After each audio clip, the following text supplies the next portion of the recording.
ఈరోజు ప్రకాశం జిల్లాలో రైతులు ఎన్నో విధాలుగా కష్టపడుతున్నప్పుడు రైతులకి మద్దతు లేకుండా రైతులు వాళ్ళ తిప్పలు వాళ్ళు పడతారులే, గవర్నమెంట్ రైతులకు అండగా ఉండకుండా నానా రకాలుగా ఇబ్బంది పడే పరిస్థితి.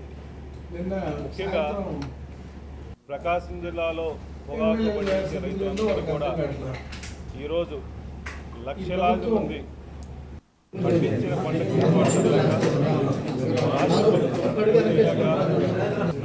చాలా మంది రైతులు పండించిన పొగాకు మొత్తాన్ని తగలేస్తున్నారు. ప్రతి రైతుకి కళ్ళల్లో రక్తం వస్తుంది. మేము పండించిన పంట గిట్టుబాటు ధరలేదే, మేము తినడానికి తిండి కూడా లేక ఇబ్బందులు పడుతున్నాము.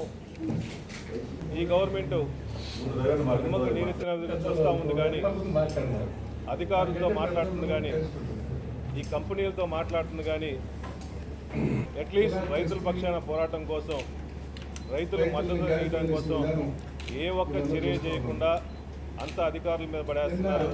అంతా ఈ పర్చేజ్ చేసే వాళ్ళ మీద, కంపెనీ మీద పడుతున్నారు. న్యాయం చేయలేదు ఈ గవర్నమెంట్. ఈ ప్రభుత్వం దున్నపోత మీద వర్షం పడి ఉంది కాబట్టి రైతులకి న్యాయం చేయలేదు కాబట్టి వైఎస్ఆర్ కాంగ్రెస్ పార్టీ కనీస గిట్టుబాటు ధర కల్పించాలని చెప్పేసి ఈ నెల 16వ తేదీ 17వ తేదీ కనిగిరిలో 16వ తేదీ ఉదయాన్నే 10 గంటల నుంచి 4 గంటల వరకు ఆర్డీఓ ఆఫీస్లో, అదేవిధంగా 17వ తేదీ ఈ నెల 17వ తేదీ ఒంగోలులో కలెక్టర్ ఆఫీస్లో దగ్గర ఉదయం 10 గంటల నుంచి 4 గంటల వరకు రైతులను ఆదుకోమని చెప్పేసి ఈ గవర్నమెంట్ దిగి వచ్చి మార్కెట్ ద్వారా పర్చేజ్ చేయమని చెప్పి డిమాండ్ చేస్తూ ఈ 2 రోజులు దీక్షా కార్యక్రమాలు స్టార్ట్ చేశారు.